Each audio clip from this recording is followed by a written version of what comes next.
Hi అండి. ఈరోజు video దొండకాయ కర్రీ తయారు చేసే విధానం. దొండకాయలను 2-3 సార్లు నీట్గా కడుక్కుని 4 ముక్కలుగా కట్ చేసుకోవాలి.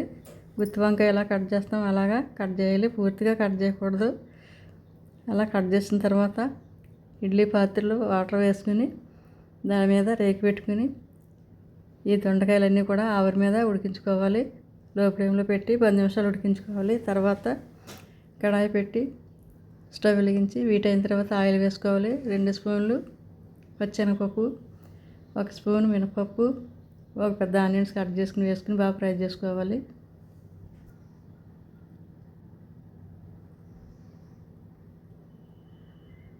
ఒక స్పూన్ ధనియాలు వేసుకోవాలి. 1 స్పూన్ జీలకర్ర వేసుకుని కలపాలి. వెల్లుల్లిపాయలు 3 వేసుకోవాలి. వెల్లుల్లిపాయ రెబ్బలు కూడా 4-3 వేసుకుని కలపాలి. అలా లైట్గా ఫ్రై అయితే సరిపోద్ది, బాగా ఎక్కువగా ఫ్రై చేయవసరం లేదు. చల్లారిన తర్వాత మిక్సీ జార్లో వేసుకుని 2 స్పూన్లు కారం వేసుకోవాలి. 1 స్పూను సాల్ట్ వేసుకుని మిక్సీ పట్టుకుని ఈ విధంగా మిక్సీ పట్టుకున్న తర్వాత మనం కడాయి పెట్టుకుని కొంచెం ఆయిల్ వేసుకుని 1 స్పూన్ జీలకర్ర వేసుకోవాలి. తర్వాత ఈ దొండకాయలు కూడా వేసి ఫ్రై చేసుకోవాలి.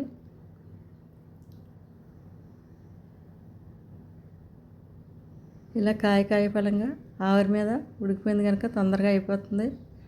ఈ విధంగా చేస్తే దొండకాయ ఉడకాలంటే చాలా ఎక్కువ టైం పడుతుంది. ఆవిరి మీద ఉడికించుకున్నా కనుక తొందరగా ఫ్రై అయిపోతాయి. ఒక 1/2 స్పూను పసుపు వేసుకుని బాగా కలపాలి. కొంచెం సాల్ట్ వేసుకోవాలి. తర్వాత ఈ గ్రేవీ వేసుకోవాలి. ఉల్లిపాయ గ్రేవీ చేసాం కదా, ఆ గ్రేవీ కూడా వేసుకుని కలుపుకోవాలి. స్టవ్ మీడియం ఫ్లేమ్లో పెట్టి కలుపుతూ ఉండాలి, లేకపోతే అడుగంటుకుపోతుంది. తర్వాత 2 నిమిషాలు మూత పెడితే బాగా మగ్గుతుంది. మూత పెట్టడం వల్ల మూత తీసి బాగా కలపాలి.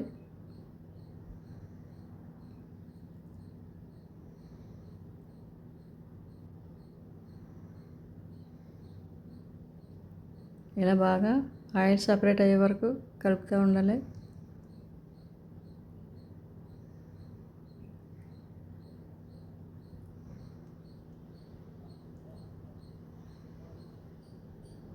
చాలా ఈజీగా చేసుకోవచ్చు. దొండకాయ మామూలుగా ఉడకకుండా ఇలా ఆవిరి మీద ఉడకకుండా పచ్చిదిగా మనం ఫ్రై చేస్తే తొందరగా ఫ్రై అవ్వవు. ఈ విధంగా అయితే తొందరగా కుక్ అవుతుంది. తర్వాత కొత్తిమీర తరిగి వేసుకోవాలి. 2 నిమిషాలు కలపాలి.